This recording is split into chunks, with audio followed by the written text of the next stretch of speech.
Ei pessoal, bom dia, né? Estamos aqui para mais uma EBD com uma novidade essa semana, que é a tia Isa dando aula para vocês, que o tio Hudson ainda tá meio enrolado com as coisas do acidente dele. Então, aqui estou, para vocês matarem a saudade de quando vocês eram bonitinhos e fofinhos e tinham aula comigo. Hoje a gente vai falar sobre como Deus é cuidadoso e bondoso conosco, como Ele é bom, como Ele é legal, como Ele é maravilhoso. E a principal forma dele demonstrar esse cuidado foi nos dando o nosso manual, né? A nossa regra de fé e prática, com todos os detalhes que a gente sempre precisou para sabermos como levar a nossa vida, né? Com todas as dicas que a gente precisava. Então, vamos começar orando. E hoje a gente vai conversar sobre como se deu esse processo de escrita, né, da Bíblia. Quem escreveu a Bíblia? Foi um autor para todos os livros? Como é que isso aconteceu? Então vamos começar orando mesmo. Querido Deus, Pai amado, obrigada pela sua graça e misericórdia sobre as nossas vidas. Obrigada porque mais um dia levantamos e respiramos e estamos com a nossa família, Deus. Obrigada porque o Senhor é bom e a sua misericórdia se renova a cada manhã.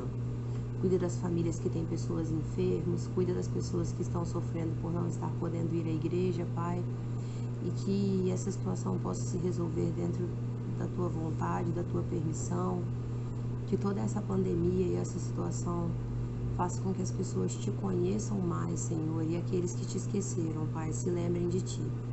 Fala o nosso coração nessa manhã, no nome de Jesus, amém. E aí, vamos começar com aquela pergunta básica, né? Quem escreveu a Bíblia? Como que as pessoas receberam esse super fax com várias informações detalhadas sobre a vontade do Senhor, as leis do Senhor, as regras, os mandamentos, as histórias? Cara, vocês têm que lembrar que a Bíblia não foi escrita de uma vez. Ela não é um livrinho com uma história que tem começo, meio e fim.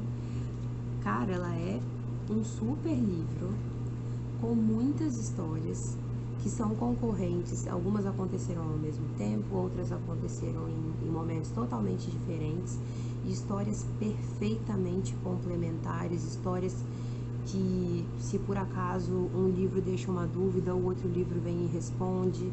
Se por acaso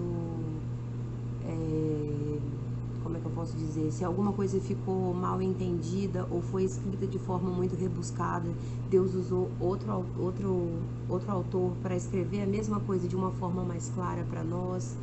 Então, assim, e acima de tudo, né, a primeira metade da Bíblia, quando a gente fala do Antigo Testamento, a gente tem a lei propriamente dita, as pessoas vivendo pela lei. Chega Jesus Cristo e confirma a lei, mas ele confirma essa lei com muito amor. Então, Deus traz esse renovo de misericórdia e graça através da vida de Jesus, que é o Novo Testamento que nos apresenta, né? Então, quantos autores tiveram na nossa Bíblia? Autor de verdade, um só, Deus Todo-Poderoso, inspirando vários homens.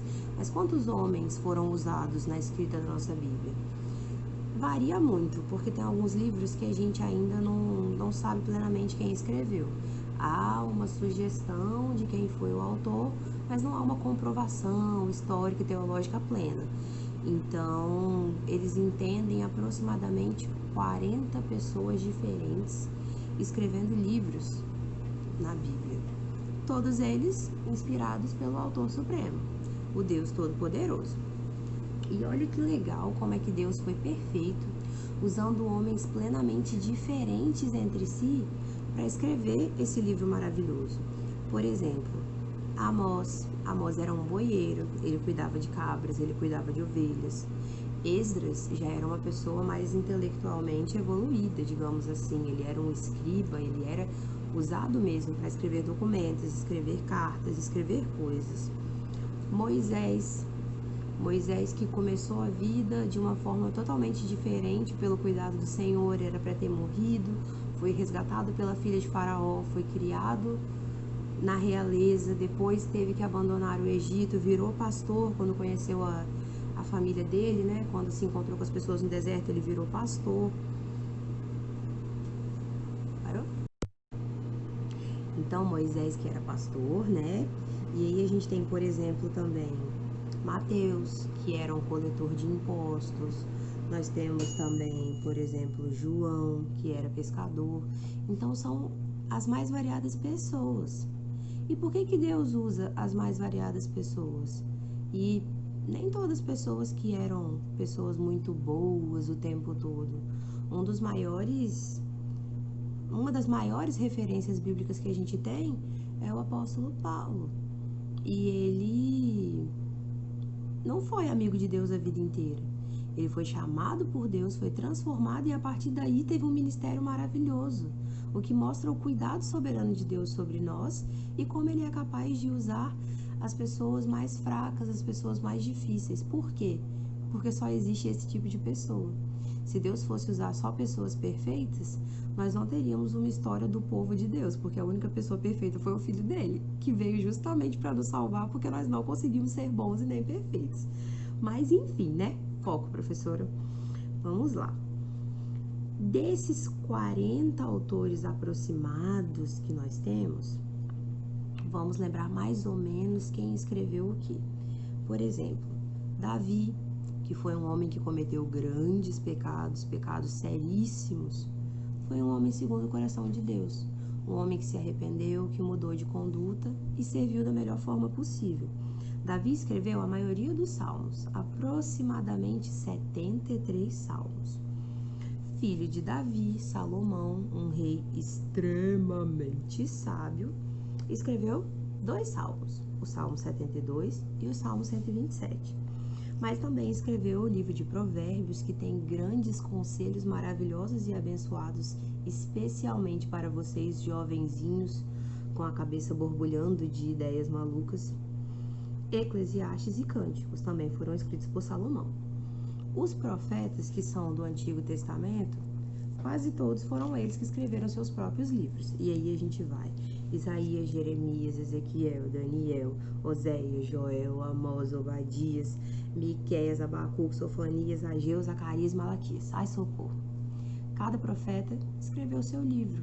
E foram perspectivas totalmente diferentes de como Deus age, de como Deus trabalha, e formas totalmente diferentes de se relacionar com Deus que foram expressas nos livros desses profetas.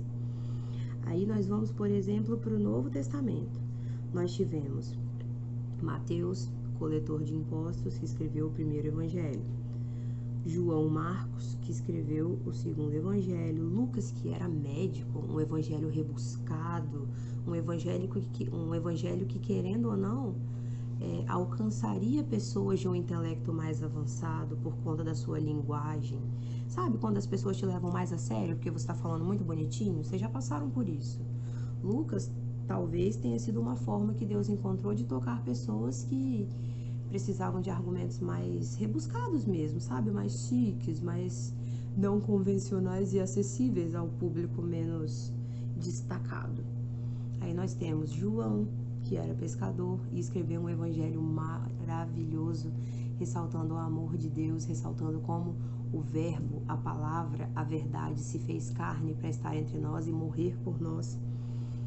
Nós temos Paulo, quem eu já falei que antigamente era Saulo e não era uma pessoa muito boa. E Pedro, que também era pescador, e Tiago e Judas, enfim, homens muito, muito diferentes.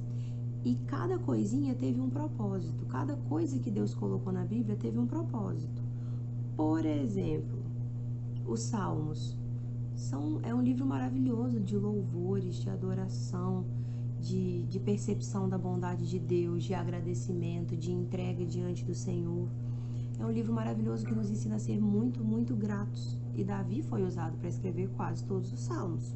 Então, um dos grandes reis da nossa história, né, da história da tribo de Judá, foi usado para nos ensinar a agradecer, a adorar, a engrandecer o nome de Deus. Deus tirou um livro inteiro, gente. Tá certo que a Bíblia inteira é sobre adoração e compreensão de como Deus é bom. Mas ele deu um livro inteiro de salmos maravilhosos para a gente aprender a louvar a Deus de forma verdadeira. Davi conversava com Deus nos salmos. Então, Davi abriu o caminho para a gente entender que Deus é pai, mas ele também é amigo. E ele escuta aquilo que a gente coloca diante dele, né? Lá no Novo Testamento, para a gente entender mais esses detalhes, a gente tem, por exemplo, o Evangelho de o Evangelho de João e o Evangelho de Marcos, que tem alguns detalhezinhos sobre a infância de Jesus. Então, né, como eu estava falando desses detalhes, Marcos e João falam da infância de Cristo. E aí já vem Lucas e fala de forma mais rebuscada sobre a história de Cristo. E Mateus fala de forma extremamente descritiva de Cristo. Por que Deus usou 4 pessoas para falar da mesma coisa?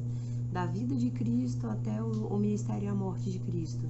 Porque são 4 pessoas contando a mesma história com detalhes diferentes, comprovando essa história em 4 relatos maravilhosos e diferentes. Gente, Deus não faz nada à toa. Deus é perfeito, fantástico e maravilhoso. E aí, a gente tem Paulo, que escreveu 13 cartas às igrejas, ou a nós, né? 13 cartas para o povo de Deus, são 13 epístolas de autoria de Paulo. Nós temos Pedro, que escreveu 2 epístolas, Tiago tem seu livro, Judas tem seu livro, lembrando que não estamos falando de Judas Iscariotes. E ainda há aqueles livros com os quais há uma discordância de quem escreveu ou de quem a gente não tem uma comprovação perfeita de quem escreveu. E aí a gente tem Josué, Juízes, Reis, Ruth, 1º e 2º Samuel, Esther, Jó, Lamentações, Jonas e Hebreus. São livros... Hebreus. São livros que ficamos ainda com alguma dúvida de quem é o autor verdadeiro. Por exemplo, Juízes, Ruth, Samuel 1 e 2, há quase uma certeza de que foram livros escritos por Samuel. Mas como nós não temos documentos que provem isso, acaba que entende-se que é melhor ficar como autor desconhecido mesmo. É o que consta na principal Bíblia que a gente usa de referência na nossa igreja presbiteriana, que é a Genebra, que são livros de autores desconhecidos. E não tem problema, porque na verdade, quando a gente coloca autor desconhecido, a gente está falando assim, que a gente não sabe quem foi que deu esse relato, mas o autor soberano e supremo é Deus. E a principal prova de que o autor desses livros é Deus é que eles estão em perfeita harmonia com todos os outros livros. Gente, a gente está falando de 39 livros no Antigo Testamento e 27 livros no Novo Testamento. Livros perfeitamente complementares, livros que são a junção contínua da mesma história. Qual é essa história? O amor de Deus por nós antes da fundação do mundo, por esse povo que seria o povo dele, o povo que ele escolheu, o povo que ele chamou, o povo que ele libertou e o povo que ele tem tentado ensinar a adorá-lo e a amá-lo acima de todas as coisas desde sempre. Por que eu estou usando o termo tem tentado ensinar? Porque a gente é ovelha. E ovelha é um bicho burro que dói, que Deus me livre de ser ovelha para sempre. Porque ovelha é aquele bichinho assim, estou passeando pelo campo, um precipício. Quando a ovelha percebe, ela já caiu. Ovelha é aquele bichinho frágil, aquele bichinho que se uma ovelha sair andando para fora do rebanho, a outra vai junto, sabe? Ovelha é burrinha mesmo, sabe? Igual você. Igualzinho você, que a mãe fala, não faz, meu filho. Mas eu acho que eu sei, mãe, eu vou. E aí, caiu do precipício, volta com o rabinho entre as pernas. Já que a ovelha nem tem rabo, né? Mas a gente volta com o rabinho entre as pernas. Mãe, deu tudo errado, eu me machuquei, eu errei. É exatamente o mesmo processo que a gente passa com Deus. Meu filho, o caminho é esse aqui. Deus, fala sério, né? É porque você não tá na minha vida aqui, você não entende tanto, você não é tão bom como eu. Pode deixar que eu vou e eu desenrolo, Senhor. Aí daqui a pouco, caiu do precipício de novo. Volta a gente cabisbaixo, machucado, ferido. Senhor, me desculpe, eu vacilei, deu tudo errado, eu errei. E o que ele faz? Ele cuida de nós com amor e graça, sara as nossas feridas e nos coloca de pé de novo pra gente tropeçar daqui a 5 minutos de novo, fingir que não lembra de nada que aconteceu. Socorro. Mas é exatamente isso.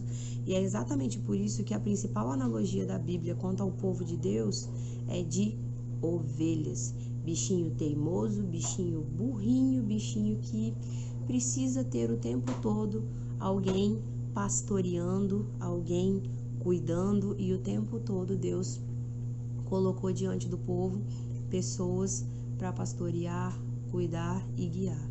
Quando o povo precisava ser liberto, Deus colocou Moisés para se comunicar com o faraó, para ter a palavra dele, para ter a vontade dele e libertar o povo. Foi Moisés que libertou o povo? Não. Quem libertou o povo de Deus foi o próprio Deus através de Moisés.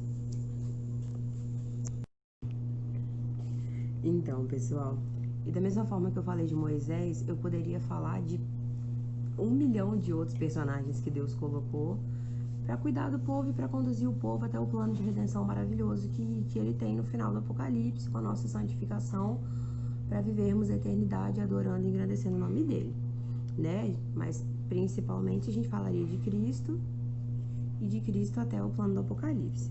O que a gente precisa ter em mente com relação à Bíblia?